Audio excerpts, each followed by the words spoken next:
Hey, what's good, fam? Kyle Henderson here with Coach Sean. This is the Bama postgame show on Sunday morning. Happy October. Coach, let's get it right into it because I think that one of the biggest takeaways for me last night was, look, happy wife, happy life. And you saw in the first quarter, as soon as Coach Saban got onto his team, that transpired into Jalen Milroe running for a 53-yard touchdown and a pick six, which was returned by Chris Broswell. You know, the team certainly transpired in a positive way once Coach Saban got after them. I think it was needed. I think it was needed, Kyle. I've been waiting for that Coach Saban right there. I've been waiting for that guy to rip someone a new one right on national TV. And if you look at what he said in his halftime speech that he gives, not speech, but when he talks to the young men at halftime, he said something to the effect of, "Did you see me getting on him? Yep. Well, I'll let you figure out if it worked or not." That was great. Yeah. I've been waiting on that. I think it was needed. I'm shocked that it took this long for us to see a blow up like that. And I think, like, when you talk to, when you listen to Coach Saban, you kind of hear him speak about, the human behavior and controlling it. I mean, he hasn't really gotten onto this team just yet because I think he was still kind of coaching them up. But I think maybe they're at that point where it was time for him to get under them, kind of fire them up. And you saw that transpire. So we talked about kind of, and I provided a video this morning, kind of my takeaways. I know you watched, you were off on Saturday, but you did watch the game. What were some takeaways after watching this team win their fourth game of the season? And let's kind of start on the offensive side and talk about your takeaways. My takeaways were that I was extremely satisfied, even in the first half when things sort of was kind of iffy. They weren't doing bad, but I was satisfied with the physicality of the offensive line. Those guys seemed to not have a problem consistently moving Mississippi State off the line of scrimmage. Mississippi State made a few plays because they're a physical team, and you can expect that. You're not going to win every battle. Mm-hmm. But I was satisfied with the play of the offensive line.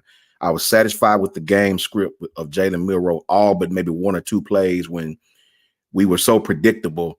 I was extremely satisfied with Milroe using his legs. I was satisfied with his efficiency, the way we used him against this team. Now, going forward, I don't think we'll be able to use Jalen in that way against every team. But against Mississippi State, I was extremely satisfied with the game script, the offensive line play, and Milroe using his legs.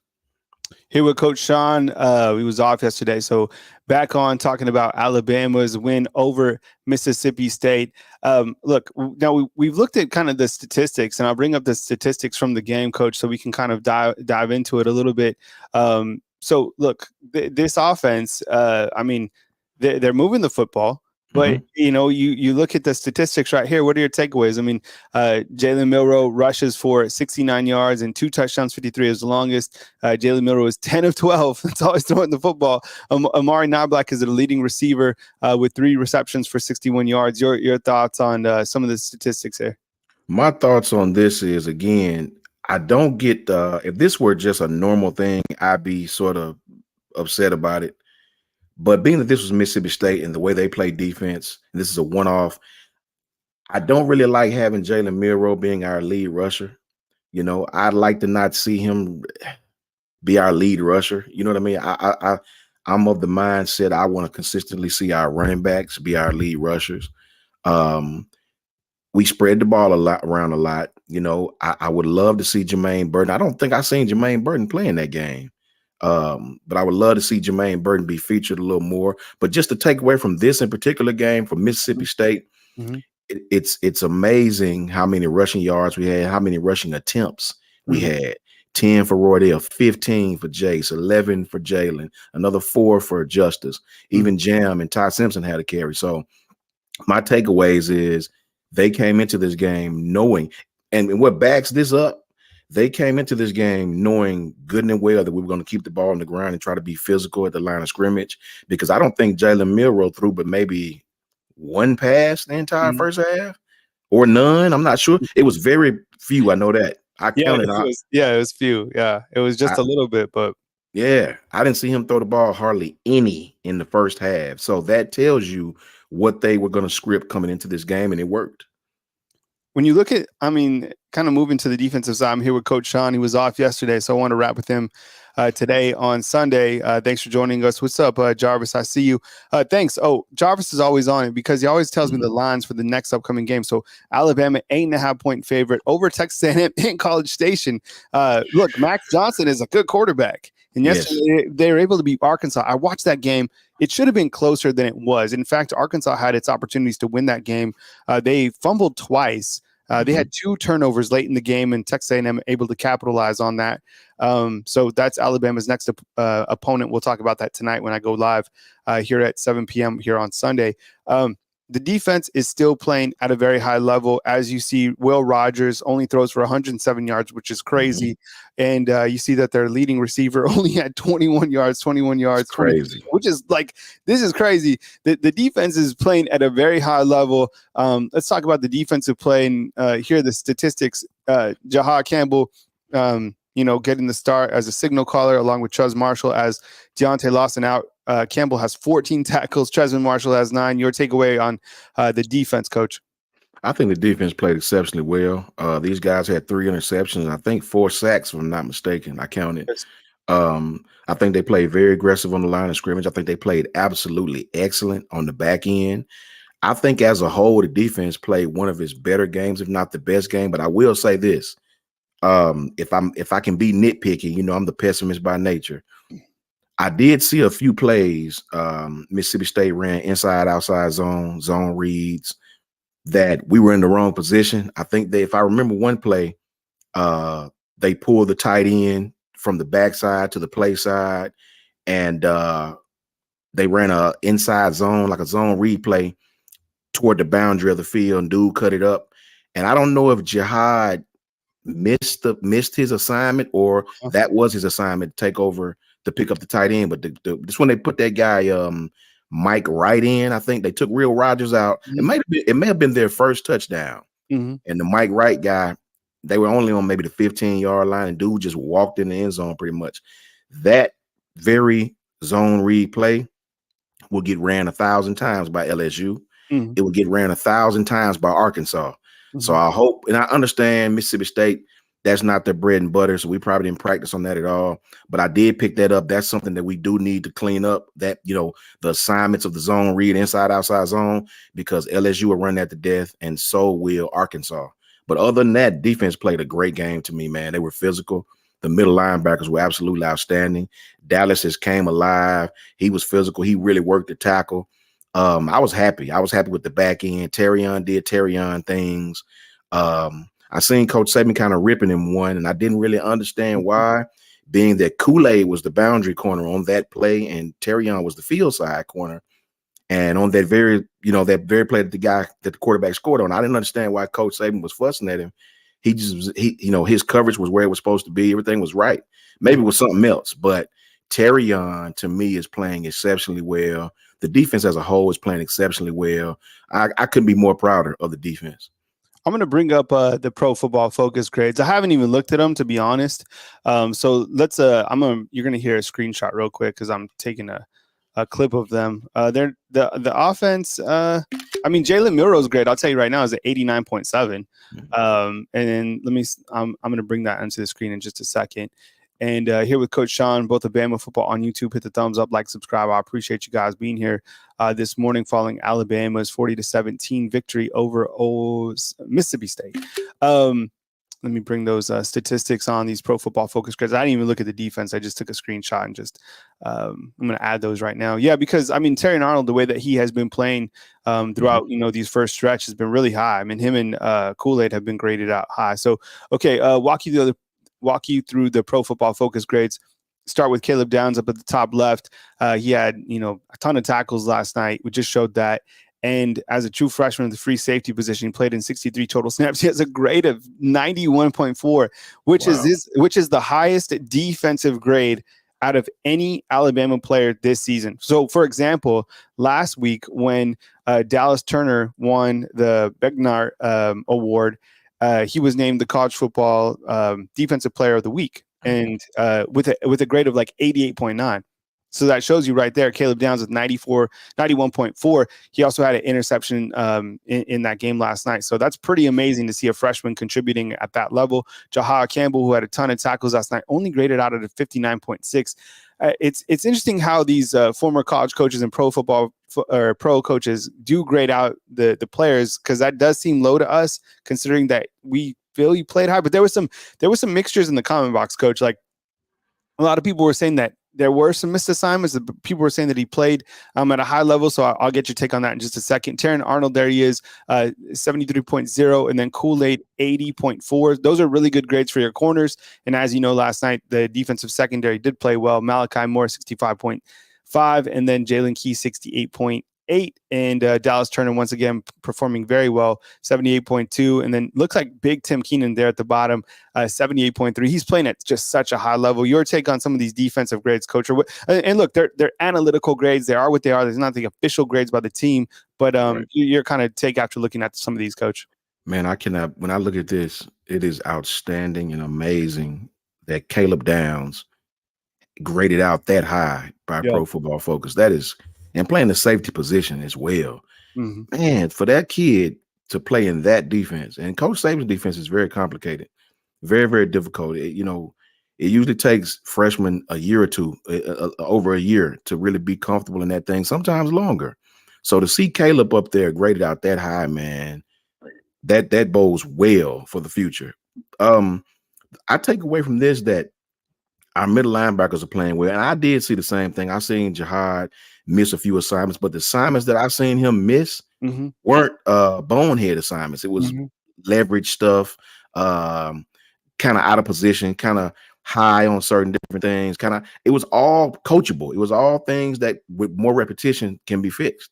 It was never just him just making a complete boo-boo. You know what I mean? It was all coachable mistakes that you like your players, if they're going to make it in that manner, full speed ahead. Young linebackers will tend to get out of position a lot. So I don't think it's nothing to worry about at all. That guy played well. Malachi Moore is always solid. Jalen Key is playing well. Dallas Turner. These guys, I'm just really ecstatic about how they're playing as a whole. And if it's one thing you can take away from the defense, man, the more games we have, I really think playing Texas in the early season like that really helped us, because having a tough matchup like that really allows the defense to come together and gel over the next few games. These guys, to me, are getting better and better. They're defending all different types of offenses. To hold Ole Miss last week to what they did was outstanding. To play Mississippi State in their physicality and defend them the way we did is outstanding. It's never going to be a perfect game, guys, but if you want to play a defensive game, that's how you want to play it. Small assignments, small things. There's always things to clean up.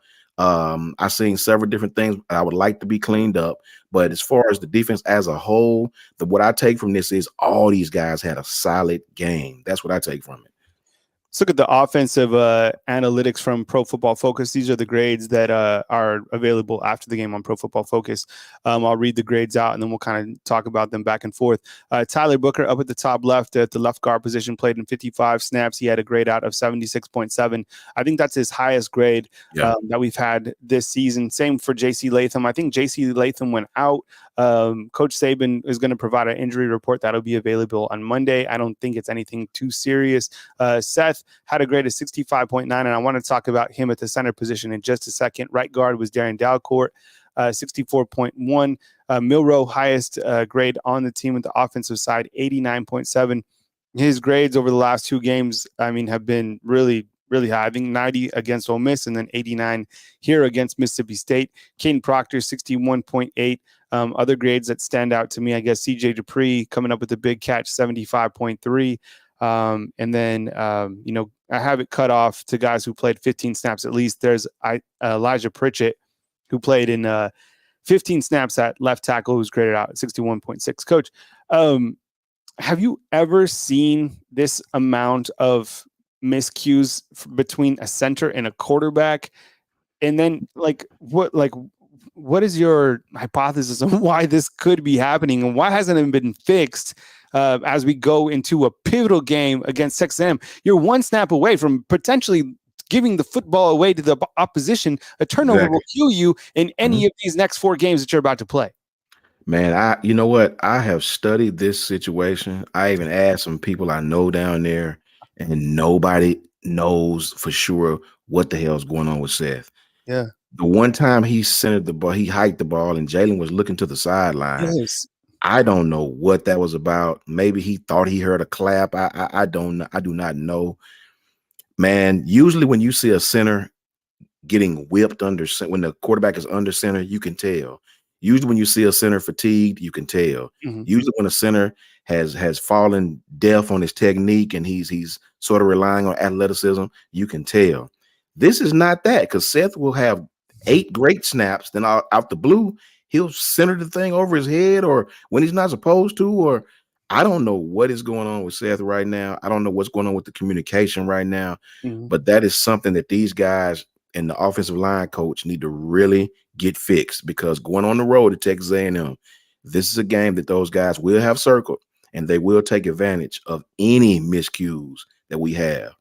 I watched your Pro Football Focus, and I want to give we gave him such a hard time. I want to give some love to Caden Proctor, because when they implemented Pritchard into that lineup, I don't know if that shook Caleb up or what, but Caleb's last 2 games to me has been very good compared to how he played in the first couple of games. Caden has been exceptionally physical in the run game. This kid is getting better in the pass. His pass set is more fundamentally sound when you would watch him. His steps, his footwork, when you look at him, he's not lazy to get in his pass set. Very quick. His hand movements are very, very good. He's getting better, guys. As me, Coach Mook, and Coach Jay said, he's a kid. He's a kid. He played in Iowa.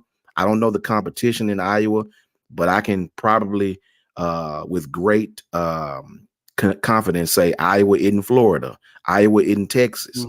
So I don't know the competition the young man played against, but you got to give him his just due. If we're going to kick his back end for playing horrible, the young man has been playing better these last 2 games. His fundamentals are getting better. I think he's getting more comfortable, and that's all it takes usually playing that position. Left tackle is extremely difficult to play. Here are the grades for Caden Proctor, by the way, Coach. Let's check him out. 66, 51. Yeah, 58 and 61 the last 2 games. Exactly, man. I mean, I cannot stress to everyone how difficult it is to play left tackle. Remember, when you're playing tackle guys, the difference in guard and tackle is guard, if you're strong and slow, you can actually survive playing guard. Tackle, you have to be an athlete.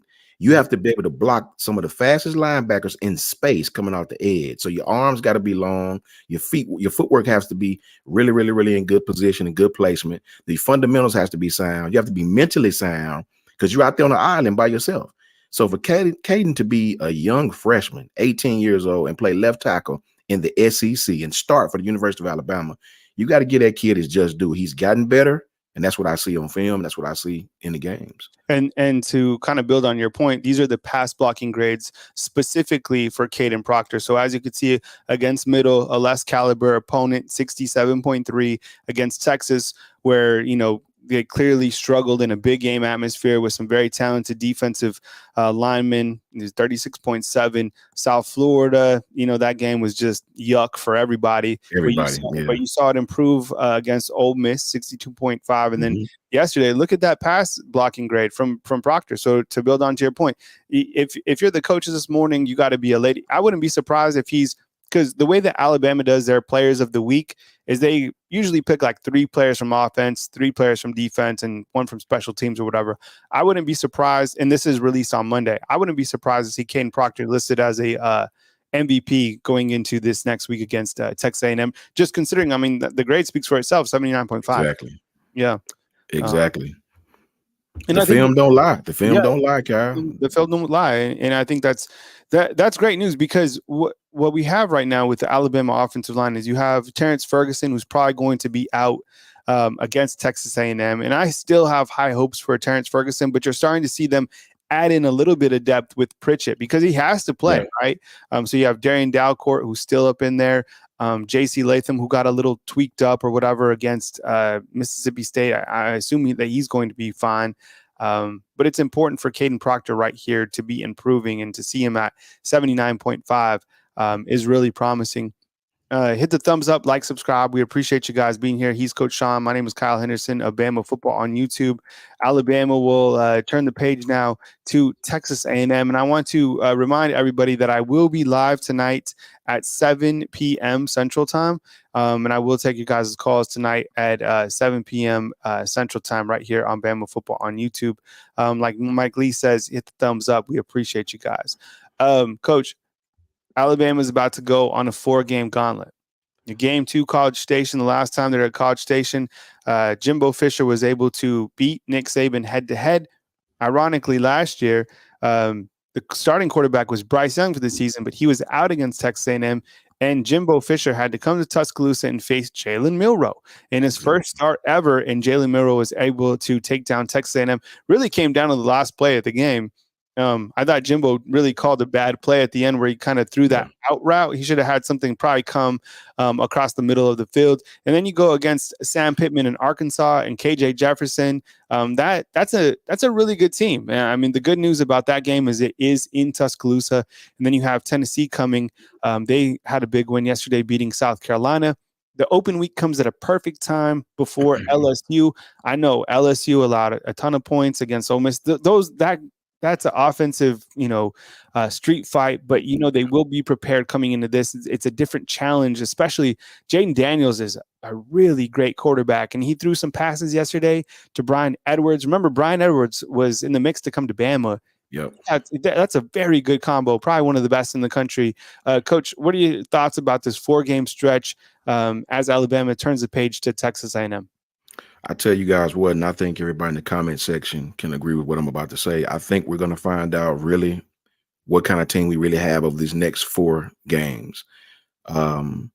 Texas A&M will be, without a shadow of a doubt, the most hostile, best team we've played outside of Texas, obviously, to date. These guys will play well against Alabama. This is a game they're looking forward to. We're looking forward to it on the road. I think Jimbo's going to come out and try to play Milroe the same way he did at Alabama. I think they're going to try to pressure him, see what happens. I think they're going to be prepared, though, that if he do make some plays, to check out of that and go to something else. Mm-hmm. Jimbo and Bobby Petrino, I've always thought their styles were sort of similar when it comes to the pass concepts. Mm-hmm. I know they're different offensive coordinators, but their passing concepts, when you look at Louisville and his old Florida State teams, very similar pass concepts, a lot of high lows, a lot of crossers, a lot of play action over the top, depending on the quarterbacks these guys had, whether it was Lamar or Jameis. Texas A&M is going to be a tough game, man. That crowd is going to be super amped. We'll find out how good our team is and the progression we've made over these last few games, these next few games at Texas A&M, Arkansas back at home, and Tennessee back at home. We will find out because our defense is going to have to help us greatly. My number one concern for these games is I want to know the mindset of Tommy Rees. I want to know, has he found a comfortability or a sweet spot within how to use Jalen? Mm-hmm. Because these miscues that we're having with the snap, with even Kool-Aid on the punt return fumble, and these small miscues, as you said earlier, Kyle, these next few games, these small miscues will get us beat because we obviously are not built to play from behind. I mean, we've done it, but I wouldn't want that to become the norm with this football team. We get down by some points. I don't think we're set up really to come back from behind. I think we're a ground and pound team that likes to play from the front. So we'll find out how good this team is over these next few games, and we'll find out how well our coaching staff has blended together.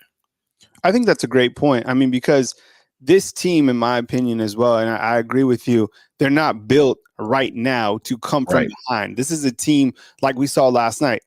The fourth quarter of that game last night was boring. Because what was happening was Alabama was basically just slowly choking out a Zach Arnett team. They were taking the air out of the game. Out of the ball, And that's kind of those old school games that Bama used to have where they would just control it with the time of possession, and they were able to run the football, win the turnover margin, which they did last night, 3-0, which is a great statistic to point out, is that Alabama didn't turn the football over, and you win games like that. 40-17. That was the game. So, but outside of that, can Alabama come from behind? I mean, you look at the Right. Texas game; they actually did. But think about this, Coach. The team that played Texas and the team that played last night, those are completely different teams, right? Like this team is starting to morph and find its identity. And I still don't think they really found their identity on offense. I think they're starting to get there a little bit. We know they can run the football with Jace. They know they can run the football with Roydell. It seems like a tight end is able to step up when called on, whether that be Amari, CJ, or Robbie Oots. I think it's kind of a mixture of wide receivers, and they just don't necessarily have that one, marquee receiver because they're not airing the football out a ton, but they're built on defense. We know that. Saban is pissed off. We know that. He finally got under them, and exactly. I think a critical time. So, there's still a lot of interest when you look to this team because the ceiling is still really high for this team, right, Coach? I'll tell you this much. The ceiling is super high for this team. The ceiling is it's like you said, I don't really think we've completely found an identity yet. But let me say this, and Coach Smook and Coach Jay gets on me about this, especially Coach Smook. But I'm a pessimist by nature, man. I understand what Tommy Rees did, and like I said in the beginning of our segment, for this team, I understand why. For Mississippi State, how they play us on defense, I understand why we did what we did. Mm-hmm. Going forward, we can't have it. It concerns me that we only threw the ball one time. Like, right? That concerns me a little. I understand the game script. I get it. But going forward against much better competition, we're going to be in some third and longs. I want to see us in third and long, how we handle that. Mm-hmm. I wanted to see us the progression of what Tommy Rees calls in 3rd and 7, 3rd and 8. 3rd and 2 and 3rd and 3 is easy. I want to know what we're going to do in 3rd and long on the road with a hostile crowd going crazy. And, for me, those are the concerning things that I still hadn't got answers to yet. And I don't know if it's been scripted that way, or I just don't know. That's just how the game has been. The teams we played here of late, that's just how the ball bounced, I guess they say. Mm-hmm. But I'm concerned about us on 3rd and long on the road. We came back against Texas and played well with the energy of our crowd. Well, this is going to be completely opposite. Team going to be amped to play us. That Texas A&M going to fit 101,000+ in that stadium. It's going to be on the road, loud. One of the loudest arenas or facilities, stadiums in our conference. So it's going to be imperative. It's going to be imperative that we get our stuff together on the chains, the down and distances. That's what concerned me. I get it. The ground and pound works, but what happens when we get 3rd and 9, 3rd and 8? What happens? Because I've seen us a few times in this game, 3rd and long, we didn't perform well. Mm-hmm. So 3rd down efficiency to me is something that we really, really, really need to work on big time. Coach, I think we should highlight just real quick the special teams and maybe we talk about it for a second because last night I think the special teams finally had a blunder, and that was Kool-Aid with a punt, which actually still recovered. But besides that, I would grade the special teams A++. Yeah. Will Reichert has been phenomenal. He's money in the bank. I'll bring up his stats in just a second. I think he's hit 22 consecutive field goals. Last night he had 4. He was money, and he's so dependable. And you know who else is playing very, very well is the punter. James Burnap, that guy. I mean, that punt that he had really in the first quarter, which pinned him. They almost had 2 because Terran Arnold went and kind of jumped up and tried to save that punt. Mm-hmm. I mean, this special teams play. I'm getting a photo of James Burnap has been spectacular, and I think when you look to there you go. Thank you, Richard. 23 straight. James Burnap has been a great asset. He's a very good punter, probably the second best punter after J.K. Scott that Alabama has had in quite some time.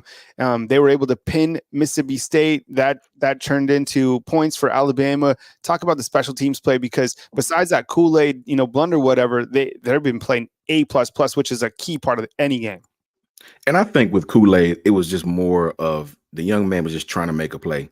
when you're as talented as that young man, you always feel like I can catch this and make a play. You always feel that way. I know personally. You feel like it doesn't matter the coverage, it doesn't matter how close the guy is. I can make a play. So I give him a pass on that one. I just hope Saban did tell him sometimes just take what they give. Fair catch it. Everybody can go to the next play. But as far as Will and James, to me, those guys outside of the defense have been the MVPs of this team. Yeah. The most consistent guys. If we need three, Will is money, man. Will is money. Mhm. And if you've been a Bama fan for any period of time, you know that has not always been the case.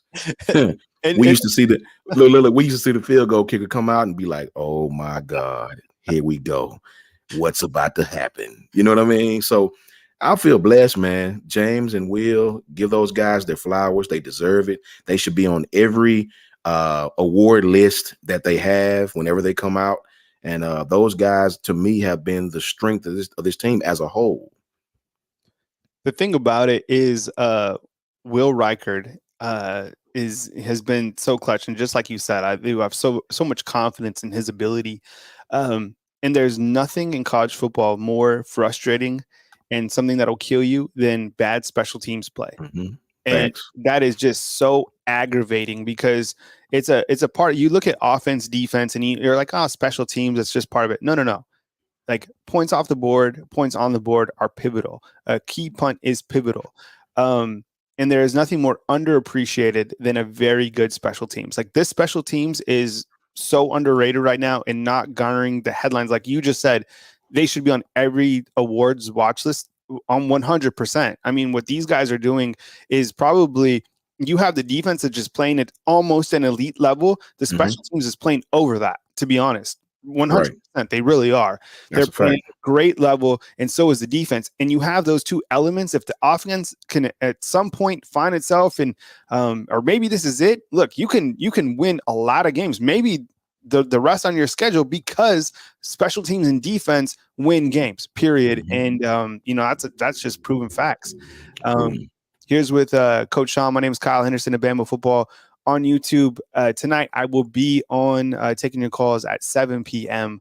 That is Central Time as we start to turn the page to Texas A&M. On Monday we will have Coach Saban. He will speak to the media like he usually does on Monday. We'll also get Jimbo Fisher's press conference. Jimbo Fisher is I had an opportunity to go to SEC Media Days, and I asked him this summer what it was like trying to prep for Jalen Milroe last season. And he said, it's a nightmare, right? I mean, because he's the fastest guy on the field, and he displayed that last night. Like when he got up and he hit that 53-yarder for a touchdown, he was flying. And I mean, I don't know if there's been a lot of you out there that have ever tackled somebody running 21 miles an hour, whatever he was running at 220 pounds. Like that's a big collision. Not pleasant. It's not pleasant. Coach, let's switch gears for a second. And I wanted to ask you about a couple of games around the college football world, because yesterday Auburn and Georgia played in Jordan-Hare, and the score was 10-10 at halftime. Brock Bowers took over that game. I know you were off yesterday, but Brock Bowers went crazy. And Carson Beck turned it on there in the fourth quarter. They're able to beat here Hugh Freeze. They're still number one in the coaches poll. Michigan came in and they defeated Nebraska. They have the number one scoring defense in the country. I think they're only line like 6 points a game. Right. Texas was able to beat Kansas. They pulled away. And then you have Florida State, who was open. You have Ohio State. I believe they were open as well. Have that win over Notre Dame. Alabama back in the top 10. And there seems like all these Pac-12 teams are ranked right now. What does your top four look like as of October 1st? My top four, if I could rate them today, for me, would be Texas at number 1, Georgia at number 2, Michigan at number 3, and probably at this point in time, right now, I would probably have Ohio State at number 4. I know those guys hadn't played anyone really, but just like Georgia, to beat a man, you got to beat the man. In that conference, they hadn't lost. I actually think they look better than Michigan on certain sides of the ball. Michigan looks good at times. They look terrible at times. Kind of like the same with everybody. I think, to me, right now, without a shadow of a doubt, in my opinion, Texas is the most consistent team in the country. I don't want to call them the best team in the country Mhm, because I'm not going to disrespect Georgia. Those guys hadn't lost in a couple of years, mhm, but I think Texas is playing the best right now, mhm, offensively, defensively, beating people the way you're supposed to beat them. I mean, what can you say about Texas? And Lord knows I'm not saying that just because we played them. If mhm, I wasn't a Bama fan, I would still tell you right now, Texas to me is the most dangerous team in the country. I think if Auburn actually had a capable quarterback that didn't wear their defense out by going 3-and-out, I think Auburn would have won that game Saturday. mhm, I really do. They just couldn't put nothing together offensively. mhm, Um, Georgia, to me, just like Alabama, just like a lot of other teams, just like Ohio State, they have some deficiencies. They mhm, have some things that a good team can exploit. That is not the same Georgia right now as the Georgia teams we've seen. So mhm, that would definitely be my top four. I would have Texas at number one. mhm, To go into Alabama and beat Alabama, that's the best win in the country. mhm. Texas, Georgia, Michigan, Ohio State. That would be my top four right now. Yeah, I think until Michigan, I mean, look, I have respect for Michigan just in the sense like their defense, like the numbers speak for itself, and they Right. dominated Nebraska in Lincoln. So I think the win that stands out to me yesterday the most is probably, um, and this is tough because I understand like it's hard to go on the road at Jordan Hare and win games, no matter Yeah. how good you are. And it seems like no matter who the coach is, it seems like that team like they didn't really throw the ball effectively, and how can you against Georgia? Yeah. But Georgia just still hasn't lost, and I think that this Georgia isn't the Georgia of the past. But then again, like people are saying that about Alabama, right? So I think Right. I'm still going to go with Georgia at the number one spot. If Brock Bowers is playing like that, he might be the best player in college football. Seriously, it is Yeah. unbelievable how he just took over. I think he had two one-handed catches back to back, which is crazy. Um, I think that the second team is probably Texas, and I say that because we saw them firsthand here in Tuscaloosa. So But I, before you go any farther, Kyle, uh, on a neutral field, mhm. would you pick Texas to beat Georgia or Georgia to beat Texas? um, That's hmm, tough. That's yeah, tough. that is tough.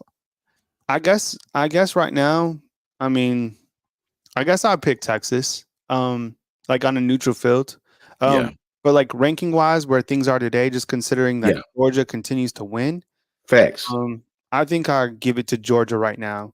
But They I think hadn't lost. True. neutral field, I think that the difference is Texas's weapons at the wide receiver position, and especially like their defensive front was really good.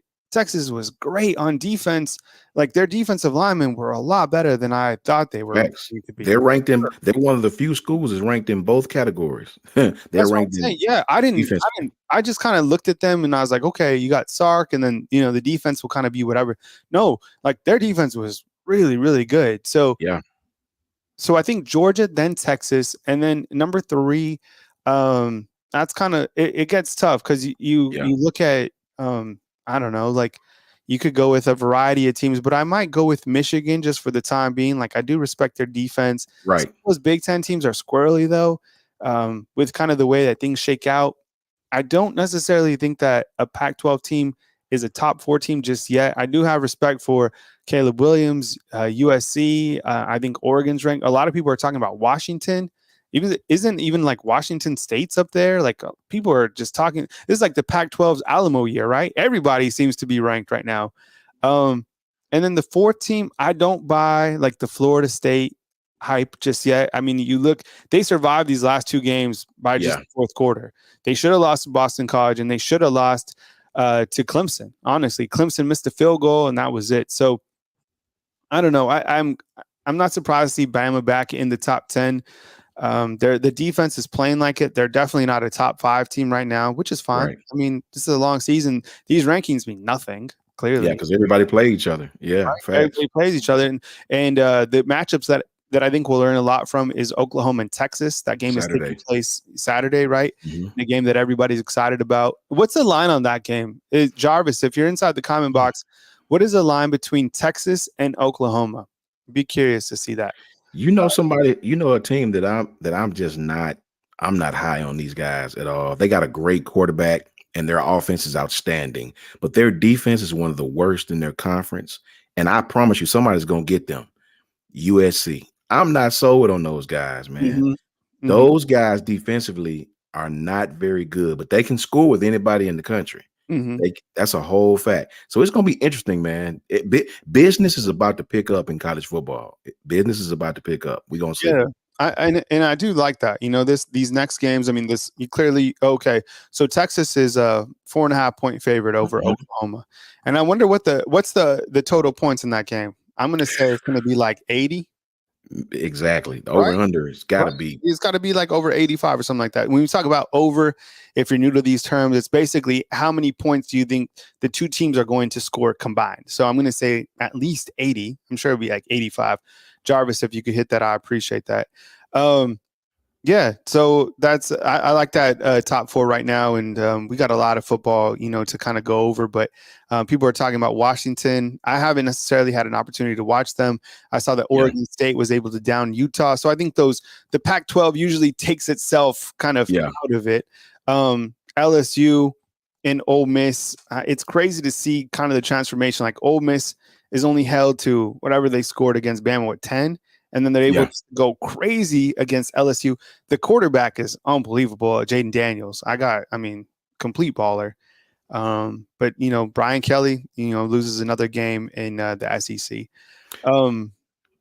Any final thoughts, Coach, on kind of like the college football top five? Yeah. One last thing, as far as the top five concerned, um, nobody's, all of these teams are so close together. When you look at Florida State, Alabama, all of us, even Florida State, I think Florida State's still undefeated, right? They're still undefeated. Yep. Yeah, because they were open this last week. Yep. Right. When you look at these guys, everybody has deficiencies. Like it's so crazy this year how everybody has deficiencies. Mm-hmm. To me, man, Georgia, I can't take nothing from Georgia. Like you said, I agree with you. Georgia hadn't lost. Playing at Auburn is very, very tough, especially it's a rivalry game. Mm-hmm. But to me, the most impressive team I've seen is Texas. And to see what these guys are doing to teams now, Saturday will be really their game where they can really make a statement to the world. They may won against us, but now this is your rival. This is a game that you're supposed to win. Mm-hmm. It's just tough right now. It's tough right now, Kyle. And I think as these weeks progress, we'll find more about who's who. And as I said, business will be picking up here. Let's look at so before we close out, Coach. Let's look at this Texas football schedule real quick. Okay. Let's just bring it on the screen just so we can get it, because I think that they're going to lose a game within their regular season schedule, even though they've been doing really well. I think that it's either going to be this game against Oklahoma or it'll be another one. So here's their schedule so far. They're able to beat Rice, then Alabama, Wyoming, Baylor, and Kansas. And you're right. All of those scores are pretty impressive, to be honest. Look at that. 37, 10, 34, 24, 31, 10, 38, 6, 40 to 14, including a win right here in Tuscaloosa. So you got Oklahoma, and then you're open. Then you take on Houston. And then their back end looks like this: BYU, Kansas State, at TCU, at Iowa State, and Texas Tech. We're looking at a potential undefeated regular season, Coach? I don't think no team on that schedule is beating Texas if they come to play like they play. If just Oklahoma, they've been playing well. They can score. I personally think Texas is about to dump truck them. I really believe we call that dump trucking. I think Texas is going to beat them by 14 points. I don't see Texas losing. Now, we used to have an old saying back in the day called Clemsoning. Now, Texas could have a Clemsoning moment and lose to one of these teams. You know how it goes. College football. I think it would be to Iowa State. Right. It's great. I don't know why, but like sometimes that happens. Or Texas Tech, that game would be that over under would be like 120 or something like that. Exactly, man. But if Texas, they have a veteran team this year, man, and I do not see anybody on that schedule in a normal day when everything is going the way it's supposed to. I don't see nobody beating those guys, man. I really don't. Mm-hmm. Yeah, I kind of think the same thing now that I look at it. I mean, one of those back end games could get squirrely. Facts. But I mean, if they beat Oklahoma, then Texas has a clear shot at the college football playoffs. And every single game that Alabama wins, it just bolsters Texas Exactly. one more notch. Like yesterday, Alabama's starting to look better, and Texas fans are like, yeah. So Texas fans are Alabama fans right now because they want Alabama to continue to win to add to that resume up until those two Likewise. teams meet again. But this Yeah. defense in Texas, if they meet again, that would be a great matchup. If everybody would want to see that. Those would blow away any TV rankings because you have those two brands and kind of everything that goes into it. I mean, we all know how it was, in the second week of the season. But Texas is a very good team. Their defense is a lot better than I thought. Yes, sir. Let's Coach, can we look at one more schedule real fast? I just want to look at I want to look at Florida State's schedule because Florida State is another team that I feel, let me ask you guys inside the comment box, pretender or contender for Florida State? I want to hear what you guys think inside the comment box. I'm about to pull up their schedule real quick. Pretender or contender for Florida State? So first game of the season, they're able to beat then number 5 LSU. Then they beat Southern Miss. Then they beat Boston College and Clemson. That game was in overtime against Clemson. Clemson had a field goal opportunity to close the game out. Kicker misses it. They were open last week, and here is the rest of their schedule. So they are about to take on Virginia Tech. Then they take on Syracuse. They play Duke, who's been playing, some inspired football. Almost beat Notre Dame yesterday. Then they travel to Wake Forest. At Pitt, they play Miami. North Alabama, and then travel to Florida, who was beat yesterday by Kentucky. Coach, what do you think when we look to Florida State and their remaining schedule? Florida State for me, man, I'm just not sold on those guys. I watched Clemson outplay them. I did. I watched Clemson for 4 quarters, outplay them and lose on a humbug by a field goal. Man, they won. Winning is difficult. I don't take that from those guys. But I don't think they'll beat Miami. I think even somebody as pedestrian as Florida at Florida can be a tricky game. That is still a rivalry, Yeah, 100%. I want to see Florida State. I will be a believer in Florida State if they get through that schedule and win the ACC. If they can win that conference, that will prove to me that they are 100% legit. I won't put no stock into those guys till I see them hoisting that trophy in that conference. Because I think I still look, Florida State, are they better than last year? 100%. Yeah. Are they better under Norvell? 100%. Has he done a great job? Yes, to all of those questions. But the game against Boston College and against Clemson, this team should be 2-2, to be honest, if things don't go their way, right? And then you look at this schedule, Syracuse, for whatever reason, will play them tight.